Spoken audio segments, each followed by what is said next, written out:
We are now going to move into talking about some of the utilization data.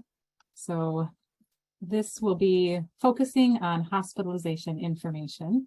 And similar to what we've shared in other segments, some of the stuff that we're focusing on happened because we were trying to do a study and we learned something and we thought, oh, we learned it the hard way. Let's share it with people so that they can just know it.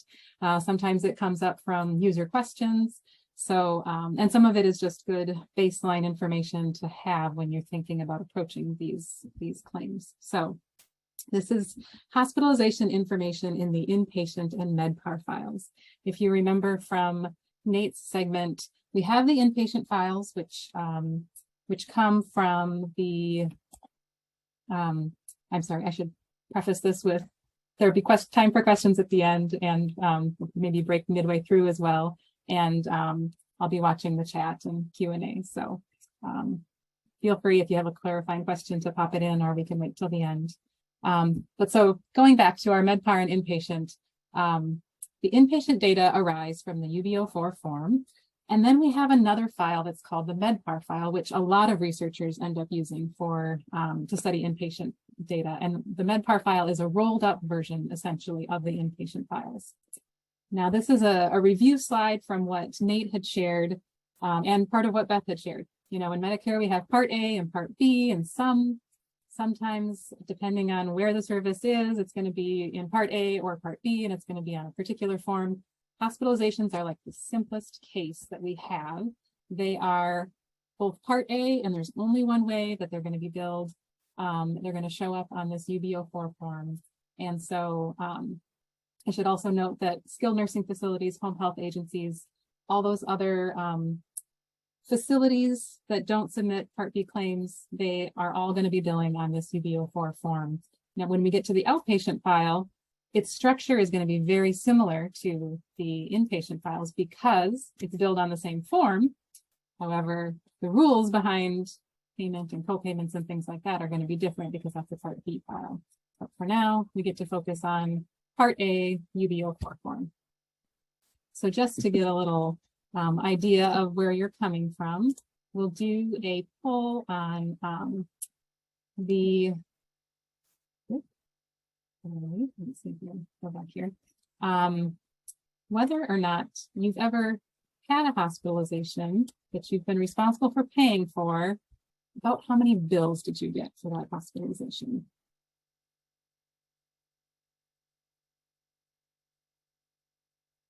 And actually, in the question itself, I think I preface it with being in the United States. So that might change the answer.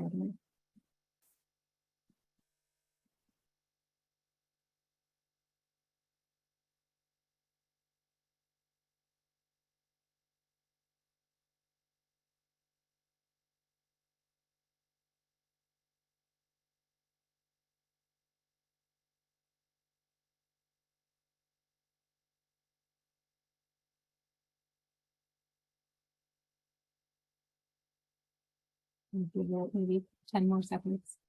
Some of you may have not had a hospitalization.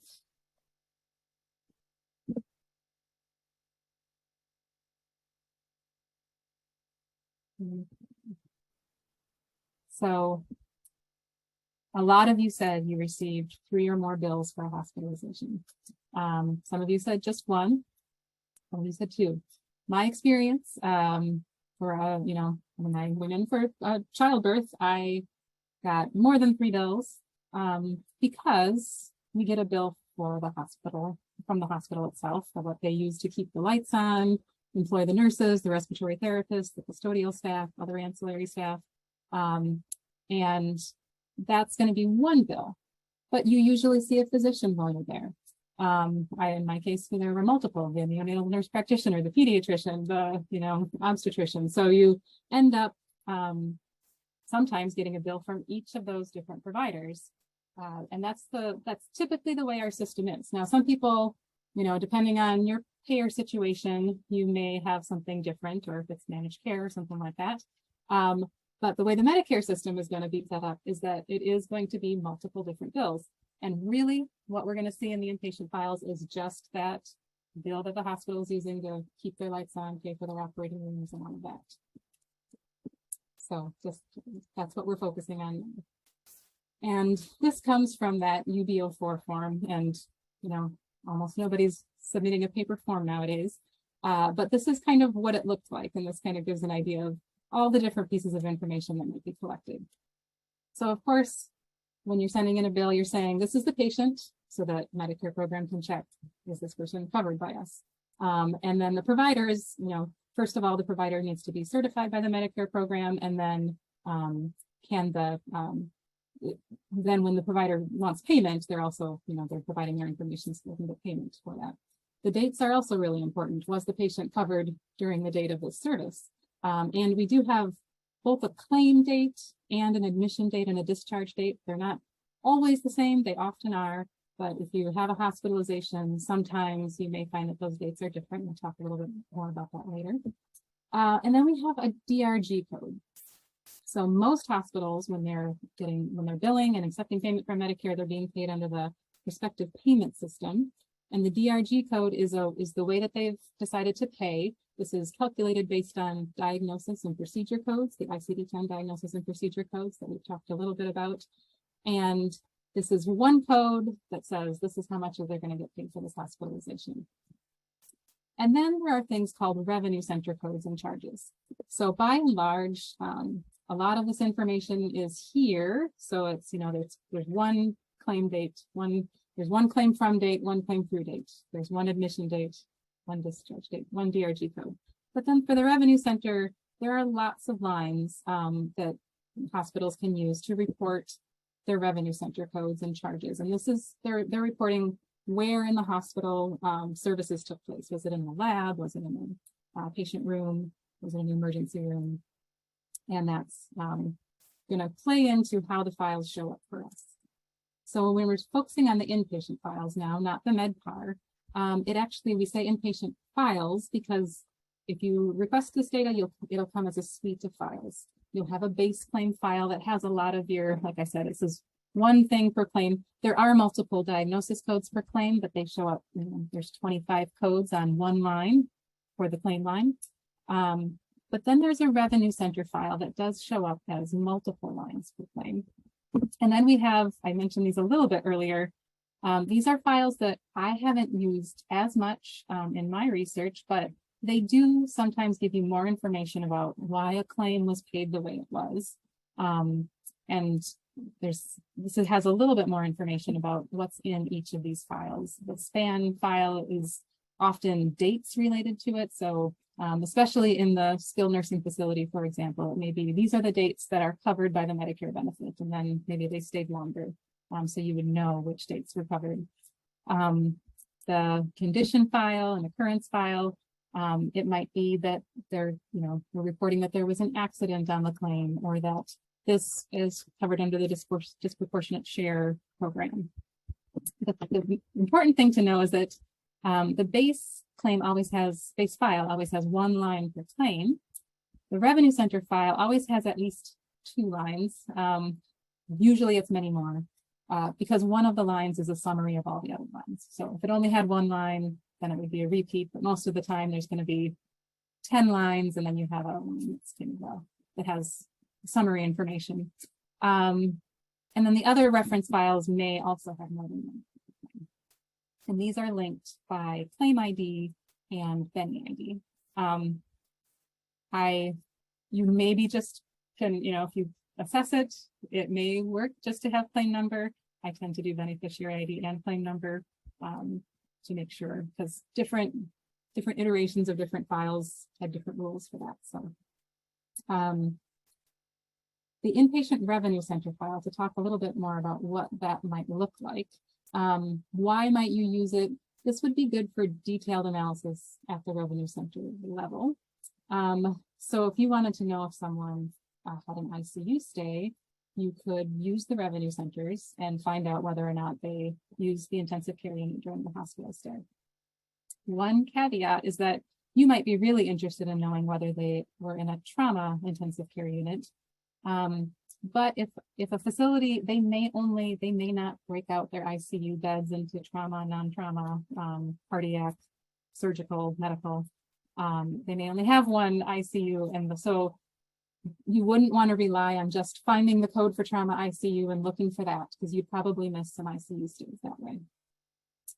And then for each revenue center line, you get a number of service units and payment per unit. And this will give you the charge and the payment for the revenue center. But caveat for this, payments aren't made at the revenue center level. It's not itemized billing for hospitals, right? Because we talked about how they just assign that one DRG code, and that is their payment. So while I can't even think of an example of where a revenue center might inform that. So while they do have payments on there, that's not necessarily how the hospital isn't getting paid based on each of those services. And what do the revenue centers look like? As I said, it could be reporting that patient is in a private room or in a med-surg room. It could be reporting that they're using the pharmacy for something, that laboratory was used. Some of them are very specific. There might be one for a CT scan or professional fees. So there are lots of different revenue center codes, but these are institutional cost centers. So to some extent, it's always good to try to understand, if you're interested in a particular service, how Medicare requires it to be billed. Sometimes, like emergency rooms, they will say you have to use these revenue centers. But for other services, there may not be a very specific code for a revenue center. CMS mostly cares that they have diagnosis and procedure codes on there so they can calculate the DRG. So I would recommend, we often use the Medicare Claims Processing Manual that Nate had linked to try to understand how might I expect something to show up.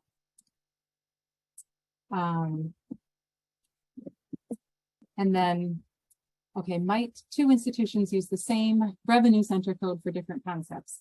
And I would say yes, probably. I think that, I'm trying to think, when we were looking at observation room, there are some things called treatment rooms and some things that are called observation rooms. And I think it could get a little bit slippy as to how that might get reported. Observation services, I think now maybe have been clarified, but sometimes I think it is possible. So I would say, again, we're trying to use as much information as we can to figure out what happened during a stay, but sometimes we want to sample broad, as we said, don't rely on a very specific revenue center to identify something, but also you may want to use more information like a diagnosis code or other information on the revenue center line to try to determine what was happening during that time. The inpatient files do include all hospitalization. So this includes acute stays, inpatient rehabilitation stays, psychiatric stays. It's across many different hospitals, but it just requires an inpatient stay.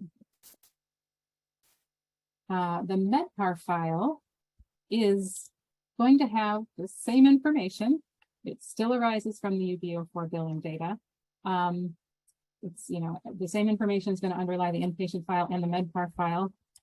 However, the MedPAR file was created for policymaking, and so in order to make it more useful, it's rolled up into one line per stay.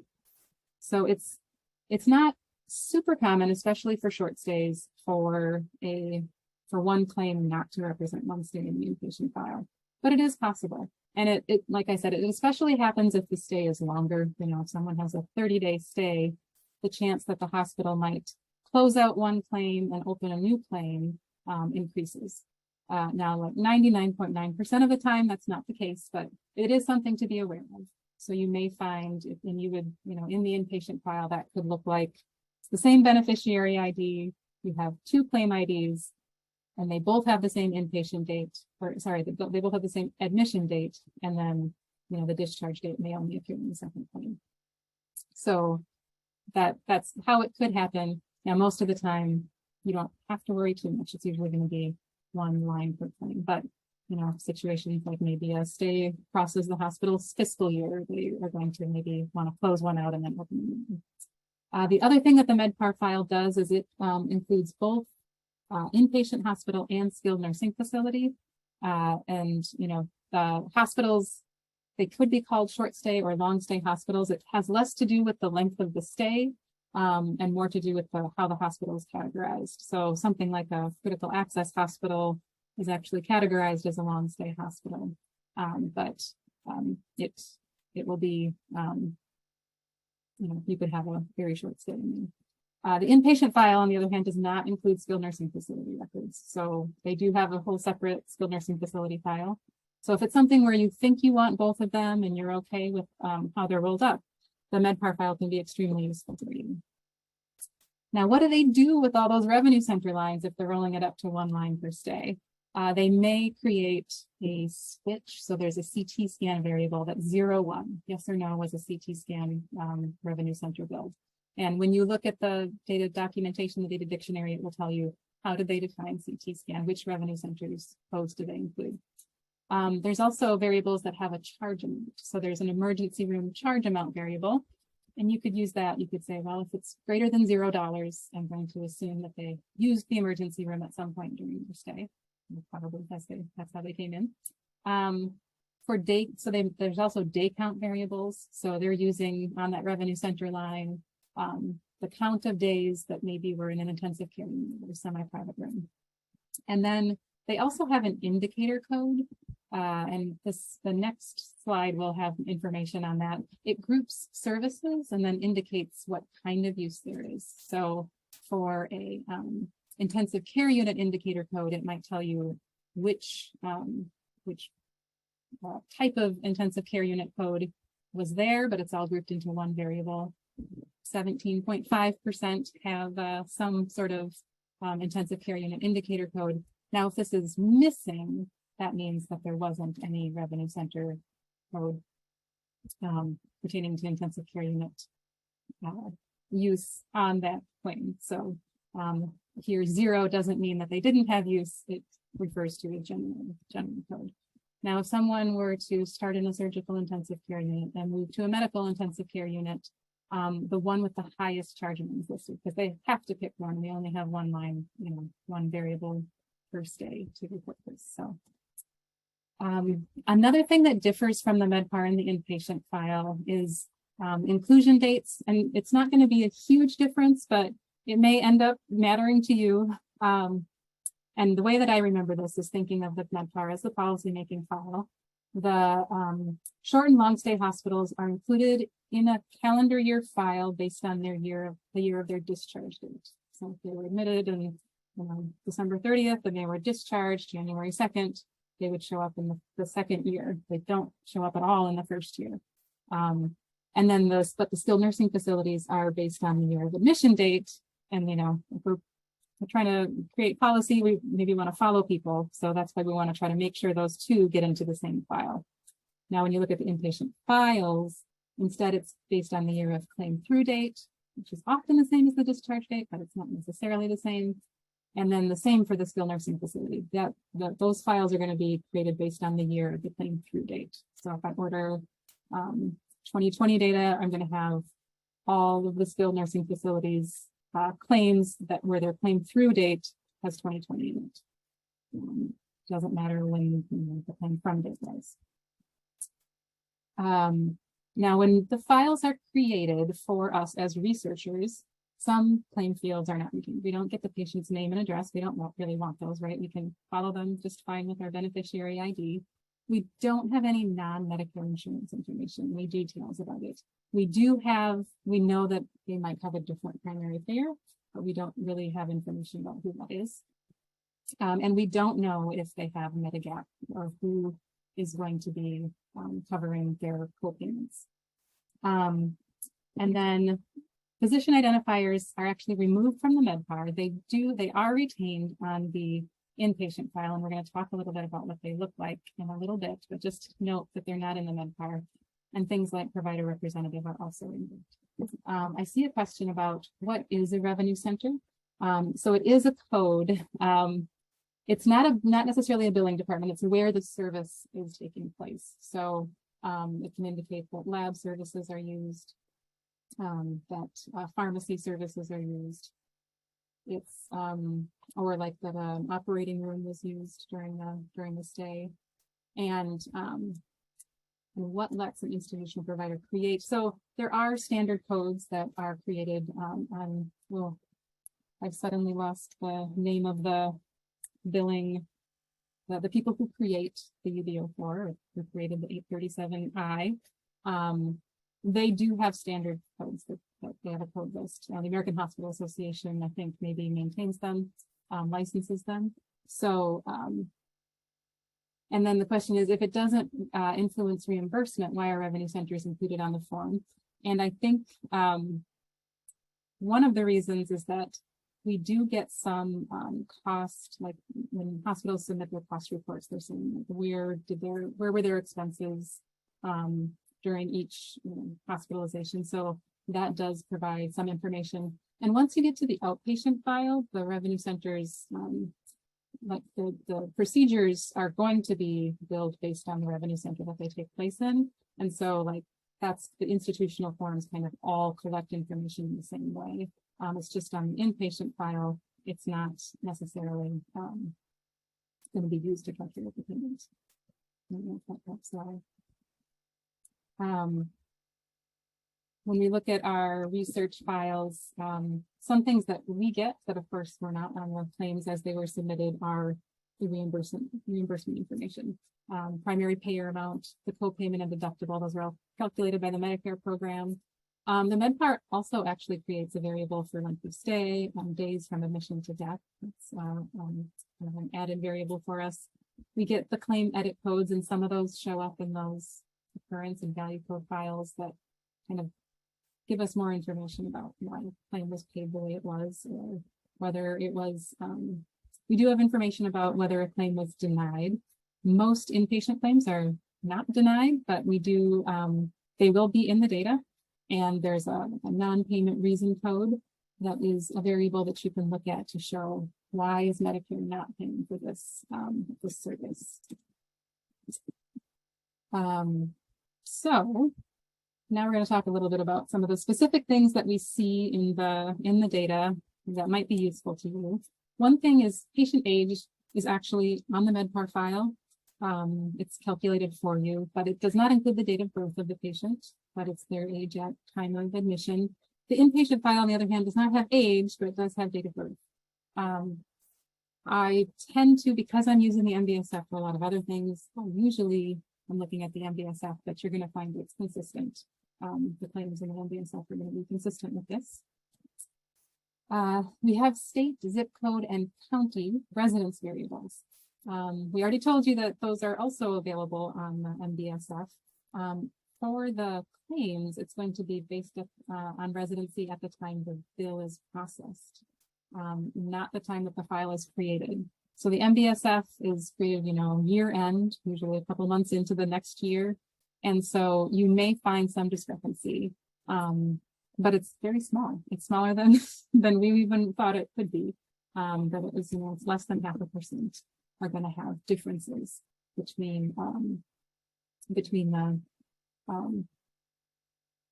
zip code, patient zip code on the file, and the patient zip code that's going to be in the MBSF. And the information on transfers, we're actually going to be talking about that in a little bit, so hold tight to that. For clinical information, as I mentioned, we have diagnosis codes, ICD-10 diagnosis codes. We can have up to 25 on a single claim. And my understanding is that hospitals actually will put more than that on there. This is what we're capped at. It seems like an incredible number. Up until 2010, it was only 10 diagnosis codes. And the same with procedure codes. We could have up to 25 on a claim. And procedure codes have an associated date with them. So which day during the hospitalization did the procedure happen? We don't have timestamps there. And then the MSDRG, the Medicare Severity Diagnostic Related Groupings, those are calculated based on diagnosis and procedure codes and age and sometimes sex. And that's also a source of information on what happened during the hospitalization. And then there's also something called an admission diagnosis code. So when I talked about those 25 diagnosis codes, those are going to be diagnoses at discharge. They're kind of settled during the hospitalization, and this is what has been decided. The admission diagnosis code, on the other hand, is like the reason the patient's being admitted, and sometimes it can be kind of nebulous, like nausea and vomiting. By the time you get to the discharge diagnosis, it may have more information about what was going on.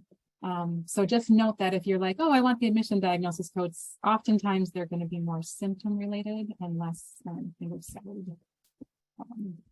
settled diagnosis. The structure of the diagnosis codes, if you're looking at data after October 1st, 2015, you can just focus on the ICD-10, but that they have information embedded within the code, so you can get information just looking at the code, what it's about. The first character is an alpha character, and the second and third characters are numeric, and they're going to tell you kind of like where in the, what body system are we talking about, or what type of diagnosis are we talking about. The characters 4 through 6 have more information about, is it, if it's breast cancer, is it on the right side, the anatomic site, the severity, but severity doesn't necessarily mean stage. It just gives more information about how it needs to be treated essentially, but not cancer staging information, not even for the heart failure. It doesn't give you their class or stage of heart failure.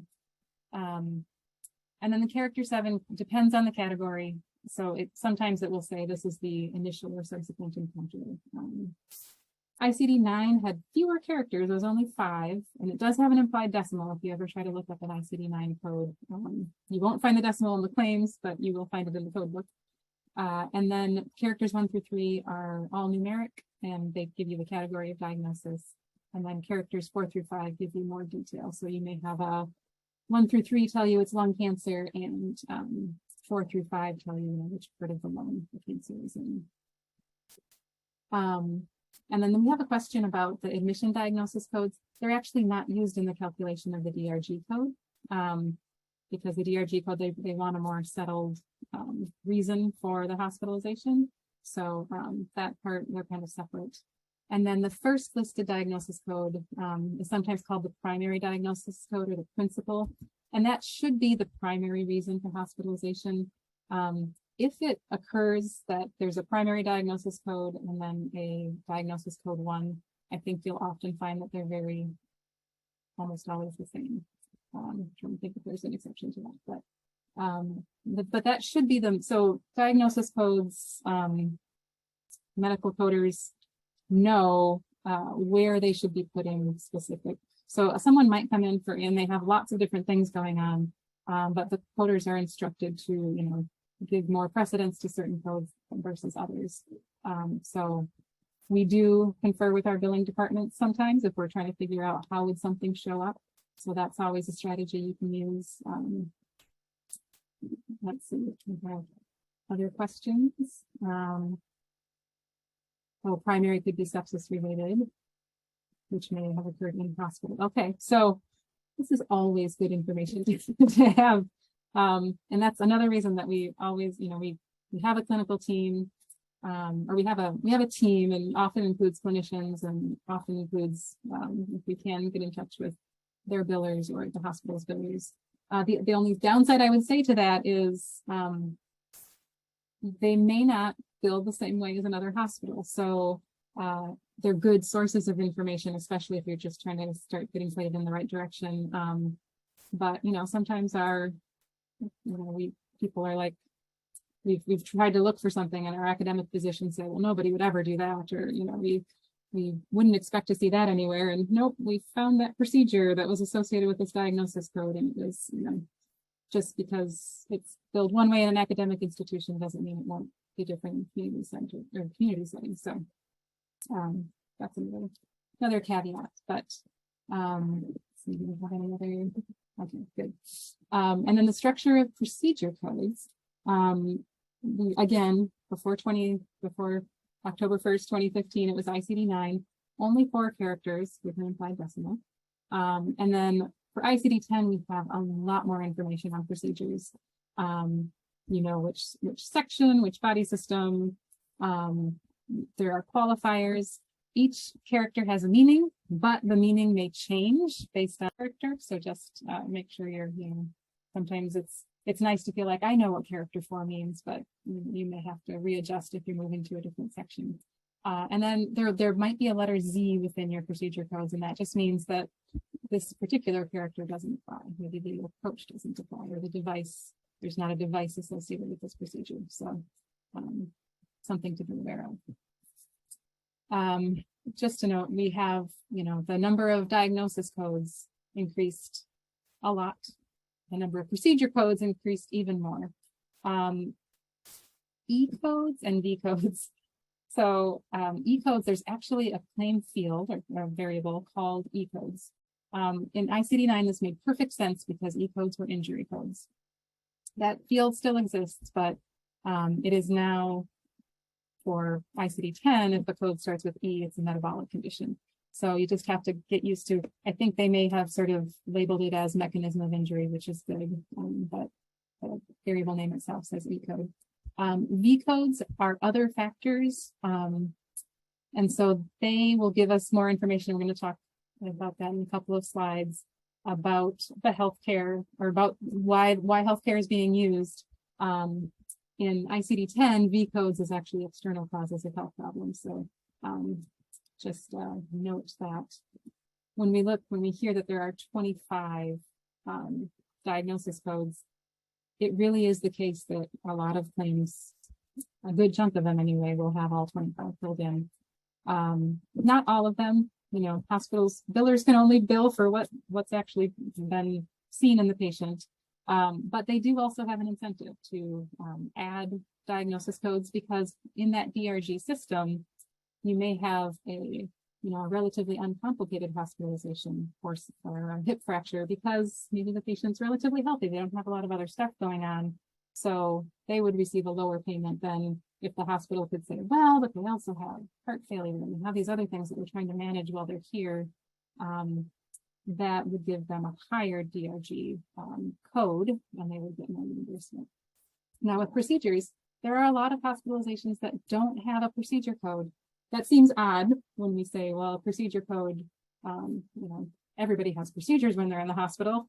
Maybe they're getting an x-ray or something, but in general, procedures have to be pretty big in order to show up as a procedure code within the claims, and in order to qualify them as a surgical hospitalization. So we can see that this hasn't, the number of procedures, the number of claims with the procedure code hasn't really changed over time. We wouldn't really expect it to. However, the median count of diagnoses per claim has certainly increased, and especially after 2010, there were a lot of people that were bumping up against that 10 diagnosis code limit. And once it was increased to 25, then the median has, of course, increased as well. So with each diagnosis code, so for all 25 of those fields, they have a corresponding field that says whether or not this diagnosis code was present on admission. This is an indicator for whether this was a hospital-acquired condition. So it could be this was started in 2007, so I don't think most people aren't going to go back before that where you won't see this.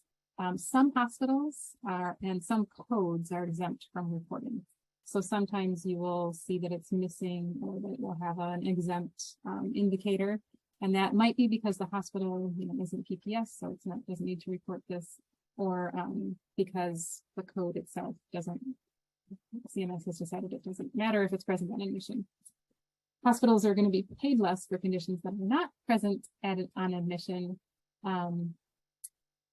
They don't want to be paying for something that was maybe caused during the hospitalization. This is required for every field, so you're going to have 25 present on admission fields. This is what they kind of look like. Yes, it was present at the time of inpatient admission, or we couldn't really figure it out. W means it's hard to say. Probably was, but we don't really have a lot of information about it. Or no, it definitely was not. We don't have good documentation for it. And then 0 or 1, that it's exempt from present on admission reporting. So we looked at, whether does diabetes show up on claims for acute myocardial infarction, heart attacks. Most of the time, it's either going to be yes or W. But we do have some that are no. For some reason, they didn't have any documentation of it before the hospitalization, and now we do have this. or, and then some are just reported. So oops, we do have that information. Now, we often will use both the diagnosis and the procedure code to kind of say what we think is going on with the person. So you can use them in conjunction with each other. If someone has a hip replacement, that's the procedure code. You may be interested in hip replacements, but you may want to differentiate whether or not this was an emergency, they fell and had a fracture, or this was something that had arthritis and we've been planning on it. So if we use them, we see that the data that we find, if we categorize them into these two groups, sort of makes sense. So we have about, half and half. The people with osteoarthritis related hip replacements tend to be younger, which makes sense. They're maybe healthy and can do the rehabilitation. You wouldn't necessarily have a major surgery when you're older if you didn't have to. But if you have a fracture, then maybe you will, and your likelihood of fracture will increase as you're older. The median length of stay, much shorter if it's elective. You've got a plan, you're going to go, for your rehabilitation somewhere. If it's a fracture, of course, you need to figure out why you fell and how we're going to where we're going to send you for rehabilitation. Most are not discharged home after a fracture, which makes sense. Many go to a skilled nursing facility. That's not the case for an elective surgery. So these are good things to check if you say, I'm going to create clinically different groups based on diagnosis and procedure code. You can check to see, does it make sense using some of these indicators. So I mentioned in ICD-9 we have V codes, and in ICD-10 we have Z codes. So these are supplementary classification of factors influencing health status and contact with health services. This title. It seems like, oh, it's supplementary, it's probably not a big deal. Like 80% of hospitalizations have some V code, and over half have it in one of their first 10 diagnosis codes, and even almost 3.5% have it as their primary reason for hospitalization. So sometimes this code looks like they have a history of a certain disease. So we were looking at women who were having mastectomies, and we would find that they have a history of breast cancer. But it looks like either they're getting active treatment for it or something else, maybe they have sequelae from their previous treatment that needs to be attended to. But that would be their primary reason for hospitalization, is history of breast cancer. It may also be used to denote receipt of care unrelated to health status. So we may say it's prophylactic organ removal. We may have a V or Z code. It seems like a procedure, but it's in the diagnosis codes to let you know, like, this is why they're having it done. It could be aftercare involving the use of plastic surgery. If we looked at V codes for patients who are discharged with acute myocardial infarction, heart attack, we see interesting things, like someone may have a personal history of nicotine dependence. Long-term use of aspirin. This could, complicate the care that they receive. They have presence of angioplasty implant in the graft. They have had a bypass in the past. Long-term use of insulin. Do not resuscitate status. Now, I'm interested in end-of-life care, so I'm like, oh, that's so great. There's a V code for this that I can use. It's only 3.9%. Not that there are a lot of people that have DNR status, but I would be very skeptical that that's an actual number. And similarly for the personal history of nicotine dependence, it looks like we can see who's a smoker, and that's so great for adjusting for health status, but it's likely not going to be actually measuring everybody that has it. But it is providing the billers or the payers with more information about this person's status, but it's not necessarily going to be reported for every person. Again, like Nate said, it's not a problem list. It's just for one reason or another, it got onto the claims line. And then we have these weird diagnosis codes that describe the receipt of treatment. So there are diagnosis codes for chemotherapy, or if you're a kidney donor, or you have long-term use of anticoagulants. Even though they're in the diagnosis code field, that might be a place to check if we wanted to control for it. So just be aware that those are there. And then mechanism of injury codes. As I mentioned, these are E codes in the ICD-9 era, and they're V through Y in ICD-10. And these were separated out from diagnosis codes in 2011. So you actually look at a whole separate codes or variable set if you're looking for these codes. They're not required for payment, but some intermediaries strongly encourage their use in order to say, you know, who is really responsible for paying this claim? Is it an auto insurer? Is it somebody else, not the insurer that's being billed?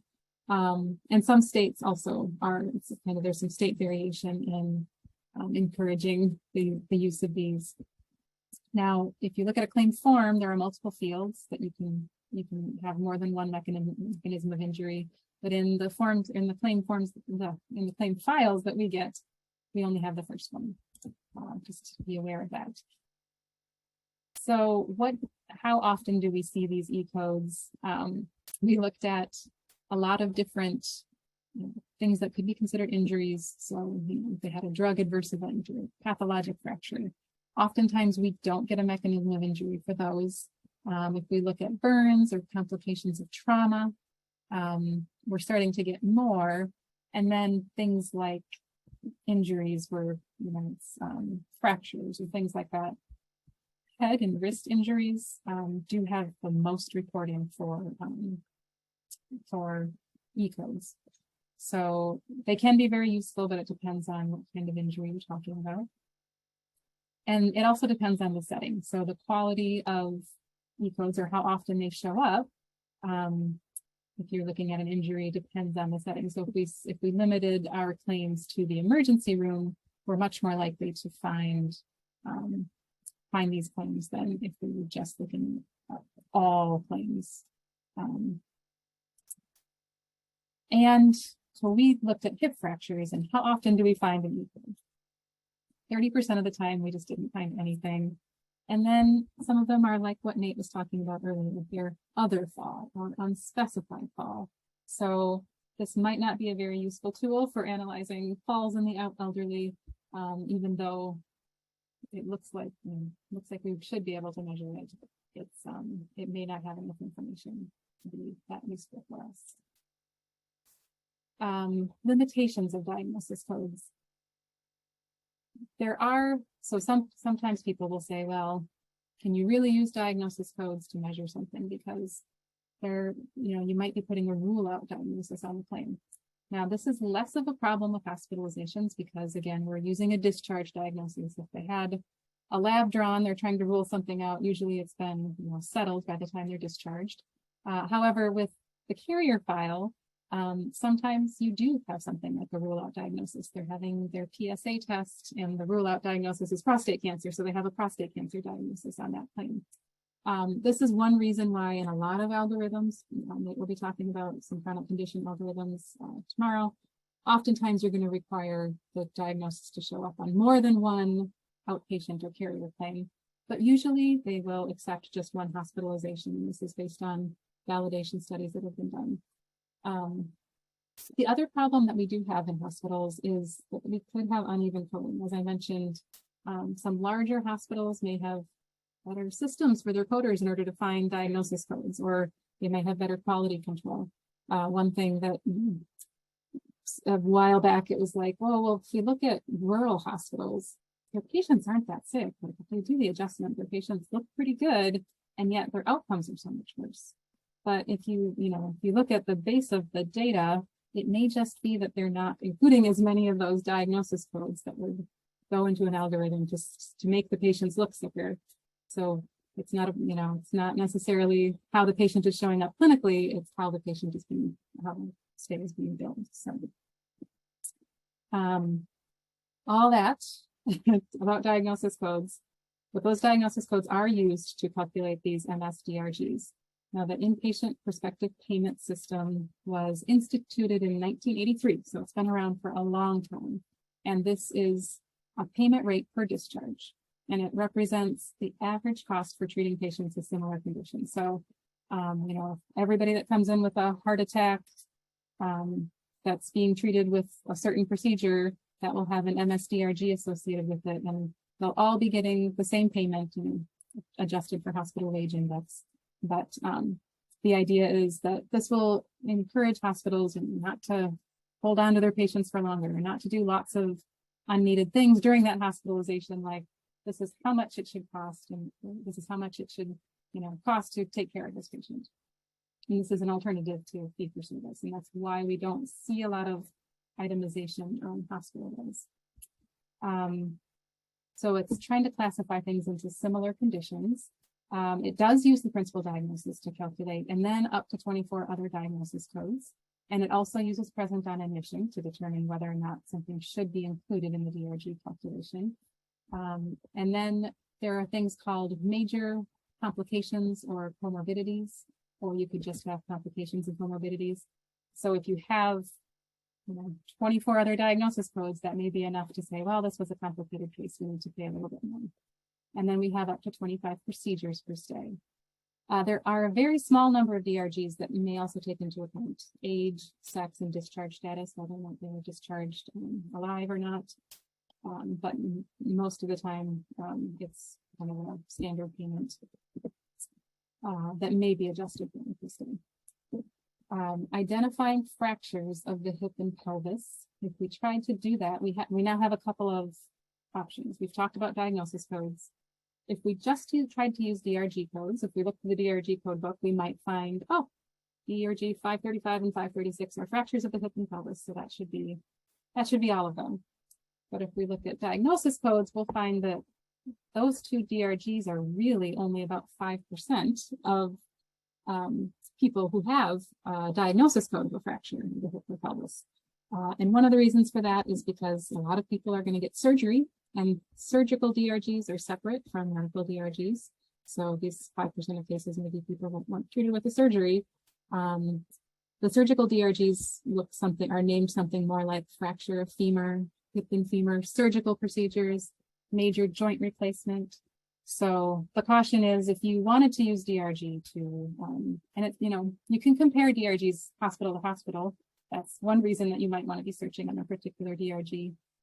But if you were really wanting to identify a clinical population, the caveat is you want to be very broad in the DRGs that you might include and be really creative looking into them. I would probably use diagnosis codes in addition to try to narrow in on the DRGs that I wouldn't. Similarly, with acute myocardial infarction, we had 62% of people with a primary discharge diagnosis of 4 times was in ICD-9, which was acute myocardial infarction, showed up with 1 of 5 DRGs. So AMI discharged alive with multiple or major complications and comorbidities. We have people that just had the comorbidities and complications. Some people that didn't have that, but then we also have people that got procedures, and those you wouldn't necessarily find if you were just looking within the DRG code book for acute myocardial infarction. Okay, so everything that we've talked about, how would you go to identify a breast cancer hospitalization? So you're going to want to look at DRG codes, ICD-9 diagnosis codes, ICD procedure codes. How would you go about it?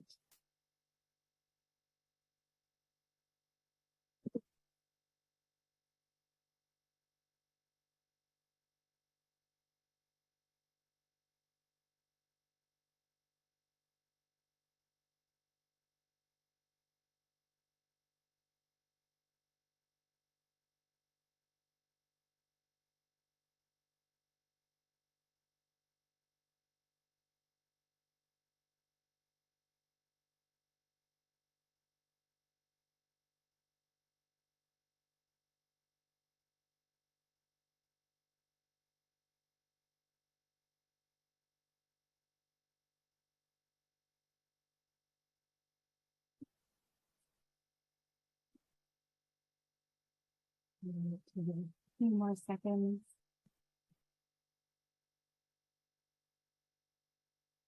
Okay.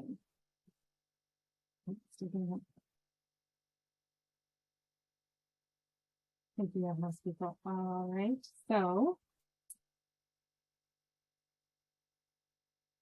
what most people thought to use a combination of diagnosis and procedure codes, and I think that's wise. That's going to be how they're billed. You could look for mastectomy only look at the procedure codes, but then you might be getting mastectomies for non-breast cancer reasons. You could just look at breast cancer, but then that would be very inclusive. But if you really want to know if you're having a surgery associated with their breast cancer, then using the procedure codes would be important. You could use DRG codes related to breast cancer. Again, you would want to make sure that you're being very broad in your definitions and probably thinking too, working with a clinician, what are the different procedures that are associated with it, and looking within the DRG codes for that, the names of those procedures. And then HCPCS and CPT codes, we're not going to find a lot of those in our inpatient files because they're not going to be used for the payment calculation. So you could, this is, going into the future with Beth's talk tomorrow, outpatient and carrier files, you could use one of those to identify the procedure and then link that to a hospitalization. That might be one way of doing it because the physician is going to go for their time, their surgeon time. But within the inpatient file, we wouldn't be able to see that. And I saw a couple of questions about diagnosis codes that came in. So how long in the future can a previous diagnosis be associated with a procedure?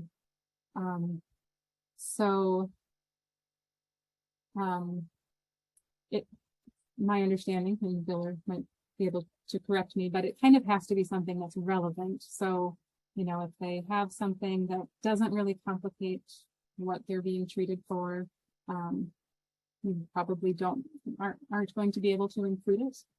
But even like having a history of breast cancer may impact how you're being treated for something else in the future, then it probably will end up being included because it might complicate your course. Crosswalk tools to help align ICD-9 and ICD-10. They're called GEMS, or general equivalence mappings. So I don't have any slides on this. They are kind of, I think, tricky to use. Our best advice for if you're going from ICD-9 to ICD-10 is just doing your best. You can use the GEMS to try to get a first identification, but then you're going to want to probably plot over time and probably a couple of years if you're crossing that October 1st, 2015 period. To kind of get an idea, am I missing people? Am I all of a sudden getting a lot more people? It is a challenge to try to bridge from ICD-9 to ICD-10. So that's, and validation studies are also really important too. If I can think of anything else, I'll add it, but otherwise we're going to move on to information about the hospitalization itself. So what we have in the hospitalization, we can say, when somebody is admitted and when someone is discharged. That's both on the MedPAR and the inpatient. MedPAR calculates for us a length of stay variable, but one thing to note is that there's no zero length of stay. So if they happen to be admitted and discharged on the same day, they're always going to add one. Just to note that. If you really needed to know for some reason why someone might have been admitted to an inpatient stay and then discharged on that same day, I would just use the date and not that length of stay variable. But also note, within the MedPAR, the length of stay for skilled nursing facility stays is different. 19%, 20% of SNF records in the MedPAR don't have a discharge date. And that's because they may stay on as a patient even after the Medicare coverage period has ended. So they're not technically discharged, but maybe the claim was sent in and paid and processed based on, the date that the Medicare benefit ran out, because it's a post-acute care benefit and covers 22 days, I think. So that's one thing that you want to just note if you're going to use that for skilled nursing. Often the median length of stay is a little over 3 days if we look at that MedPAR variable, but there is a long tail. So you sometimes have stays that are quite long. The admission type is a variable that people get maybe excited about. It's provided by the hospital. It's generally not really related to reimbursement, however, and it tells you whether it was an emergent or urgent or elective or it's a newborn admission. So we looked at this in relation to our hip fracture cohorts. So whether or not, or sorry, our hip replacement cohorts. So we have those that had their hip replaced because it was a fracture and those that had an elective surgery. Now it does a pretty good job, like 97% agree that it's elective based on our reading of the diagnosis and procedure codes, and that's what it appears to be in the admission type. For the fractures, it's a little bit more unclear. Sometimes it's labeled as emergent or urgent. Sometimes it's other, but that does include trauma admission type. So it just spreads out a little bit more. If we look at discharge destination, this is also information that's provided by the hospital, and it doesn't have to be updated if the patient changes their plan. So it may say whether they're discharged to home or self-care, another short-term general hospital. So people were asking about transfers. Discharge destination might give you information, might be an indicator of a transfer, whether or not they go to a skilled nursing facility, hospice. If they died, it's generally going to be very consistent with the information in the MDSF. Hospitals report that death to the Medicare program, and that might be one of the first indicators that the Medicare program has that the patient has died, or that their beneficiary has died. But if someone thinks they're probably going to go into hospice, that might be listed as a discharge destination, but maybe for some reason the paperwork was never processed, they never ended up doing that. So if we look at our two cohorts, it makes sense that if you have a hip fracture, very few go just straight home. There's a lot more going to rehab or getting home health services. And if you have osteoarthritis related hip replacement, you're much more likely to go home. You've had some plan for some to be cared for in your home. And then, and also getting home health with that. If we look at whether or not, so if they say they're going to get home health on their discharge, how often do we find a claim in the home health file concerning, or that concurs with what we found in the MedPAR? The same day, not usual. People don't usually need their home health right the same day. Within 30 days, 84% of the time we find a claim. So sometimes people's plans change. So the discharge destination doesn't always give you, this is exactly what happened to them after they were discharged. Just note that for skilled nursing, it's pretty good because they're probably going straight from the hospital to the skilled nursing facility. So they have that set up in advance. Sometimes people transfer from hospital outpatient to an inpatient setting. So someone comes into the emergency room, which is an outpatient department. A lot of people go to the emergency room and go home. But if they end up in the emergency room and they need to stay, if they're admitted to the hospital, or so even if they go home, if they're admitted to the hospital within 3 days for the same reason, the Medicare program has said, well, we want that grouped in with a hospital stay. So they don't want to give hospitals incentives to have two separate claims. They want to make sure people are making good decisions and admitting people if they need to. So in general, you will find, and this is one case where the claim date might be different than the admission date. It might appear 3 days before because they had an emergency room visit for chest pain. They ended up being admitted for a heart attack. Within a couple of days, that will show up. If it's completely unrelated, like they had an emergency room visit for an ankle fracture and then they had a heart attack, that it doesn't necessarily have to be put onto the same claim. But this is one thing to note, because if you want to count emergency room visits, you can't just rely on the outpatient file. You need to look within the inpatient file as well. If hospitals aren't paid on PPS, it's critical access hospital, then there's no bundling because it's, it would need to be two claims. They don't get paid based on the DRG. So how do we know if someone's a critical access hospital? We have a provider number variable that's called the CMS certification number, or the CCN. It's a 6-digit variable. The first 2 digits are the provider state code. Then the final 4 digits give us the type of provider. So this is really useful. You can say if it's between 4,000 and 44.99, we know it's a psychiatric hospital. Acute hospitals tend to be between 00 and 08, and really they tend to be mostly between 00 and 01. If you see that in these 2 digits, you have a good indicator that it's an acute care hospital. Critical access hospitals are one case where a hospital, even if it doesn't change ownership, if it acquires a critical access hospital designation, the provider number does change because the critical access hospitals are between 1,300 and 1,399 for those last 4 digits. So if you needed to follow a hospital over time and you were like, well, how am I going to know what its provider number was before? You can use, there's a public use file called the Provider Services file that has a cross-reference provider number where you could use to show how that number has changed over time. In the MedPAR, just note, the MedPAR has a short stay, long stay, SNF indicator variable. And as I mentioned before, these would be counted as long stay, even though probably the bulk of their stays are going to be very short. It's just the way that the numbers line up.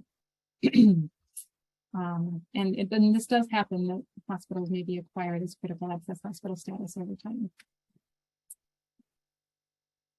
If we look at our provider number variable, the other thing to note is that sometimes the 3rd variable is alpha, and this is actually a special unit code. So it's used to indicate a special unit within the larger hospital. So sometimes a hospital doesn't operate a separate psychiatric hospital. It just has a unit within its main hospital. It's a psychiatric unit. So if you saw an M or an S in this 3rd digit, you would know that that was a psychiatric unit. In the MedPAR, this is different. They don't, if there was a special unit code, they actually pop it out and they replace it with a 1 or a 0. So that's all in the documentation, but just note that if you were like, oh, I'm going to look in the MedPAR for all these psychiatric units, it's a separate variable that you would have to look for. When we want to identify providers, another source of information is the organizational NPI. It's a National Provider Identifier. I think it's been around since 2008 or something. It's a HIPAA standard provider. It's intelligence free, which means that you can't tell based on any one of the digits anything about the provider. But you do have both the CCN and the organizational NPI on the claims files. So when we looked at the 2017 file, the numbers aren't the same. So each CCN isn't necessarily associated with a single organizational NPI or vice versa. But you can use both of these variables in different ways. So the CCN you could use to link to that provider of services public use file that I mentioned. If you wanted to link to the healthcare cost reports, the cost reporting information system, you would want to use the organizational NPI for that. I'm sorry, that's also the CCN, but you can use the organizational NPI to link to other data sets. And so they both can be useful, but just know that they're not necessarily one-to-one. And once you get into, if you're interested in Medicare Advantage, they don't require the CCN, so they'll be paying based on the organizational NPI. For the prospective payment system, I mentioned that that's where these DRG codes come from. Some hospitals are exempt from being under that system. So Maryland has its own way of paying hospitals, the all-payer system. So they don't have any PPS hospitals. There are also 10 cancer hospitals, specifically cancer, that aren't paid with the PPS, and critical access hospitals also are not. So there's a variable called PPS indicator in the MedPAR and the inpatient file. About 8% of stays overall in the claims files are non-PPS, but you wouldn't necessarily, if you're looking at the claim, you might note that the payments are different for an individual DRG, but the DRG is still populated. So it's populated based on the diagnosis and procedure codes. So you will still see that. But if you were to compare what the hospitals are paid, you may find differences. Inpatient rehabilitation is something, a hospital may have there may be an inpatient rehab hospital, or a hospital may operate an inpatient rehabilitation unit. If it's a separate hospital, it's going to have its own range of numbers in the CCN. If it's within a larger hospital, it will have that special unit code of T. And of course, in the MedPAR, that's a separate variable.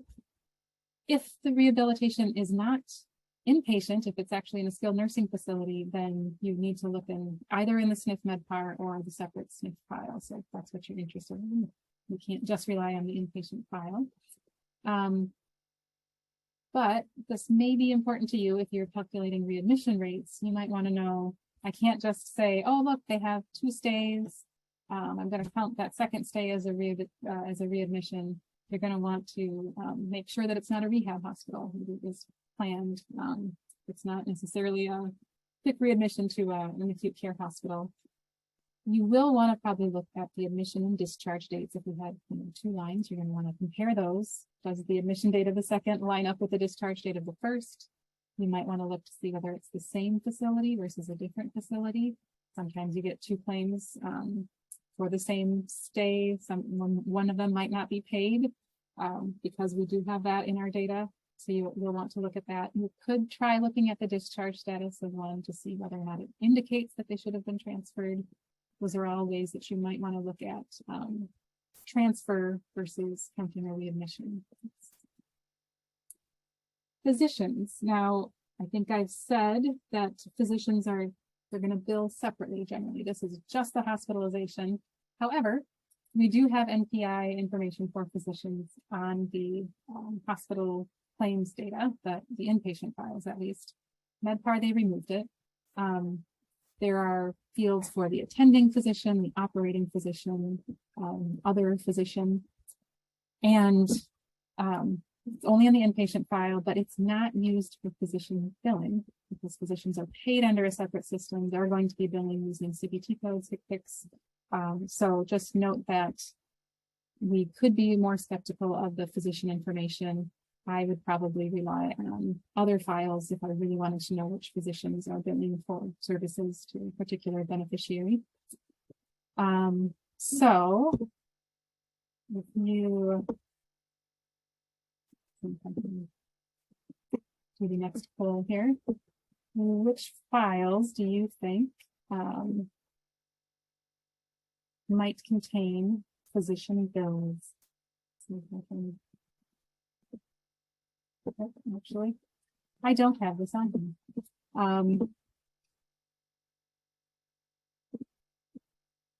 If you want to let me know in the chat, which files do you think might have physician bills?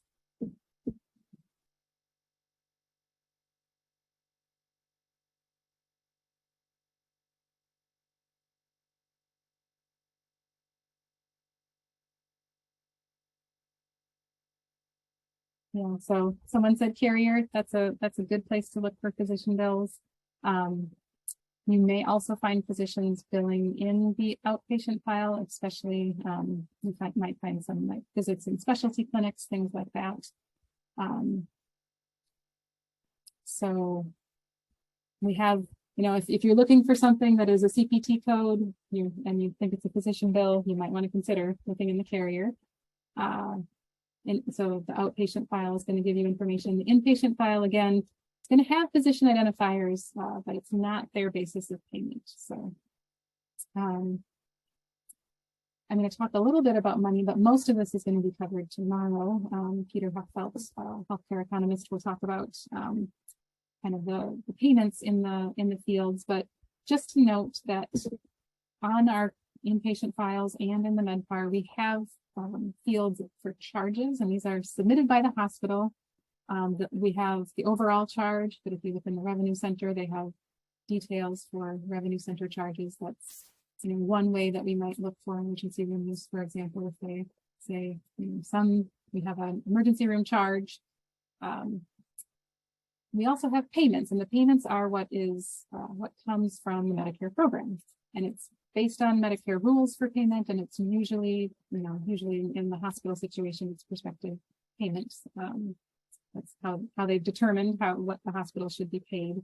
And the charges can be really useful to know what types of services were used, but they're not really necessarily going to correlate with what they're going to be paid in the end. The inpatient file, we have information on the total charges, the base file, revenue center file.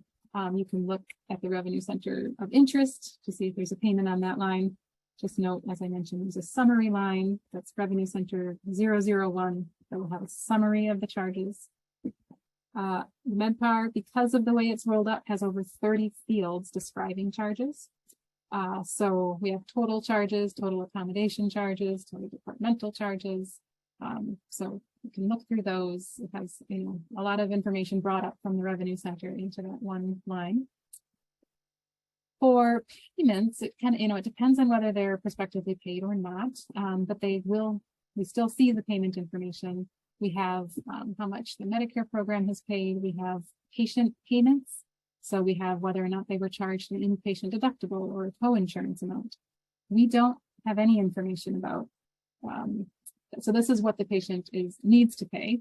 This is, based on Medicare. Medicare says after we're done paying, this is the amount that's left over for the patient based on our rules.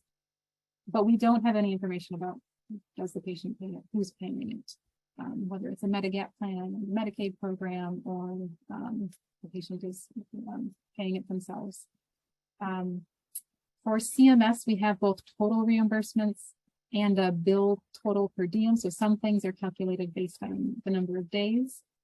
So those both show up on the file. We also have information on whether there's a primary payer other than CMS and how much they owe. And then there are payment adjustments. So somebody was asking about accountable care organizations. There are fields that show whether or not there's this care was bundled. So like the bundled payments for joint replacements, those have indicators on the claim, so we can see maybe why they're paid the way they are. Now, managed care, this was alluded to. We keep talking about how managed care is a separate system, and they process all of their claims very differently in their own systems, and they do send information to CMS, but it's not included in the fee-for-service information. Now, we do have something called information-only claims that do show up in the MedPAR file. This is hospitals that are just trying to report because they receive payments based on the number of Medicare beneficiaries they're serving. They want to report to the Medicare program. I have this Medicare Advantage beneficiary. They're not asking for payment from the Medicare program because they're going to get their payment from a Medicare Advantage organization. They're just reporting. These are kept in the MedPAR file. When we look at these records, only about 50% have DISH or IME payments. Those are some of the reasons why the hospital might be reporting to Medicare. It's difficult to know if we're getting everything. And I should note, these are only found in the MedPAR. The inpatient file has removed them, but they are included in the MedPAR. But we don't really know if all the stays are reported. Now that we have encounter data, we've done some comparisons, and it doesn't line up perfectly. So we usually say, if you're interested, if you want to know whether a hospitalization should show up, just start with your denominator and exclude Medicare Advantage, because we couldn't necessarily say with certainty that even for the same beneficiary, you would see, if they were enrolled in managed care, you would see all of their hospitalizations. You may only see the one that was reported to CMS for some reason. When we looked at this, we don't have a gold standard. We don't have something that tells us about all the hospitalizations, but we do have what's in the MedPAR and what is in the encounter data. And even though the rates have kind of increased over time, we don't have 100% of MedPAR claims that show up in the encounter data. Or vice versa. Interestingly, we don't have 100% of encounter claims that we find in the MedPAR either. So, just something to note. We generally say use the MedPAR and fee-for-service if you're looking for, and the inpatient files if you're looking for fee-for-service, and limit based on enrollment in the DSF. So, strengths and weaknesses of hospital data. Medications are provided. I don't think there's probably anybody that goes to the hospital and doesn't receive a medication. They're not going to be reported within the hospital claims files.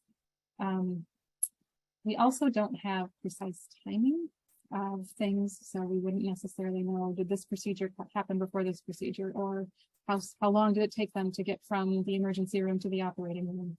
We don't have that level of detail. And the reporting of comorbidities and complications may be uneven. It may be reported if it's important for payment and not if it's not. But that being said, these are really good records that show the admission and discharge dates have to be accurate. We have a lot of information on diagnoses that the person is facing and the procedures that were done. And one of the huge strengths is that we can combine this with other Medicare sources. So we can look at mortality because we have really good death information in the MDSF. We can look at whether or not they go on to receive patients or treatments in the outpatient setting after their hospitalization, or even before we would know that. We can look at the rehabilitation use, whether or not they're transferred to other hospitals or to skilled nursing facilities. This is just a summary of everything I've been talking about. The inpatient and the MedPAR, they both arise from the same data. The MedPAR is quite a lot easier to use because we have one file and one record is one hospitalization. But just note that, depending on your needs, the inclusion is slightly different. We have summary detail for the revenue center information, which may or may not serve your needs. We don't have physician information, but that's okay with me. I would rather use a different file anyway. And then there are slight differences in things like provider numbers. We have lots of information included in our hospital stays, though, and a great ability to be able to link out to other files. So that's a real benefit of hospitalization information. Now I have a picture of weeds. I love weeds as an analyst. If you need more information on some of the things that I touched on, I know that I went into a lot of detail on a lot of things, but there's more detail. So if you need more information about how do the MedPAR provider numbers show up, you can email ResDAC. If you want to know about managed care plans that have hospitalization data processed by CMS, Beth touched on those a little bit, email ResDAC. If you want to try to find those information only claims and identify them over time, email ResDAC. We have more detail about all of that. And I will answer some questions. I know, I'm sorry, I'm a little bit over as well, but you're only with me for the rest of the time. So I think we'll still have plenty of time for exercise. Steph, there are some questions down at the bottom of the chat, but there's one up a little higher, and I was wondering if you could just address it verbally, because it's that ED inpatient thing that we do get a lot of questions on, and so I just wanted to make sure that we reiterate. When you've got an ED visit and it results in or is followed by an inpatient stay, how we identify that, where what file it's likely to be in, and so on. Just so everybody knows, we get a lot of questions on this, so it's not an out of the ordinary thing. No, that's right. Yeah, and there are a few things to note. So, in general, if a hospital is paid under prospective payment and someone comes in through the emergency room and is admitted right away, that will be with their emergency room information will be included in their inpatient stay. They will never generate a separate bill in the outpatient file. So you will need to look in the inpatient stay if you're looking for all emergency room visits. However, you can't assume necessarily that if an inpatient stay does not have emergency room use within it, that they weren't admitted through an emergency room, if that makes sense. So if someone were to go into a very small rural hospital, the critical access hospital, and they have a short emergency room stay and they're transferred to another hospital, you probably will need to look in the outpatient file to know that they were admitted or that they started in an emergency room. So usually, for emergency room use, we always say look in the outpatient and the inpatient And you'll have to do a little bit of legwork if you're really needing to know whether or not an admission began in the emergency room. And identifying ones that we do find in the inpatient file. Yeah, so how do you identify them? Again, I would email ResDAC because I have codes in my mind, but I don't know if they're all, it's like Revenue Center 450 or something like that. But email us and we'll be able to help point you to that information. I think we also have a knowledge base on our website about identifying emergency room visits. So that would either be in the inpatient files, you would look in the Revenue Center file and try to find the specific Revenue Center code. In the MedPAR, they've done a little bit of work for us and they have a variable called emergency room charge amount. So you might say, if there's a charge, then I assume that emergency room is used.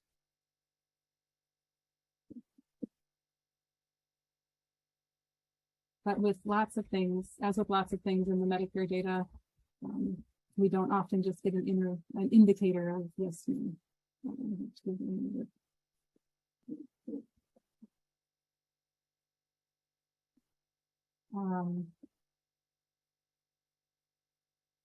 And then I know we're a little over. I was going to let you, if you wanted to answer any of the others, you could kind of choose. I didn't want to throw all of them at you. Sure, no, of course. So then the question is, does MedPAR also include data of people with managed care? So it does have some data, but not necessarily all data. Remember, this is just the hospital telling the Medicare program that it served a Medicare Advantage beneficiary. Some hospitals don't have any need to do that because they're not receiving supplemental payments that rely on the number of Medicare days or something like that. So in that case, the hospital might not ever send that information, only go to CMS. So we do have some information, but we don't necessarily have all of the information. And then the question about SNF rehab stays. So that's SNF is skilled nursing facility. I often don't define my acronyms. So if you're looking for them, would you use the MDS for that? There is a skilled nursing facility file. So you can look in there for a claim that if it's covered under Medicare's post-acute care benefit, it should show up in the skilled nursing facility file. But the MDS is a really good source of information as well, to get information about nursing home stays in general. Let's see. So inpatient rehab is a separate system, and that actually would show up in the inpatient file. So you're right, they are very different services and they are billed differently. So skilled nursing facility, if they're going there for their rehabilitation, it's going to show up as a skilled nursing facility stay within the skilled nursing facility file, or the SNF MedPAR file. And the SNF MedPAR, to be clear, is similar to the inpatient MedPAR, where it's just a summary of skilled nursing facility data that or bills that CMS received.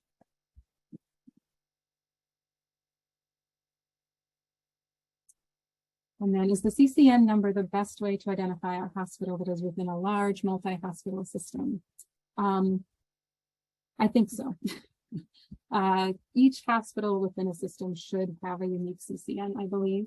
And for organizational NPI, I don't know as much about that. I assume that they actually would have a unique organizational NPI, but they might share a billing NPI. So these are all different variables that are found in the data.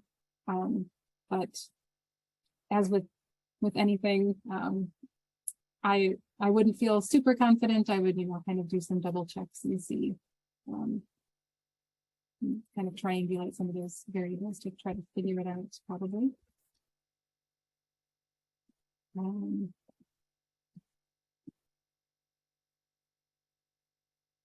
And then,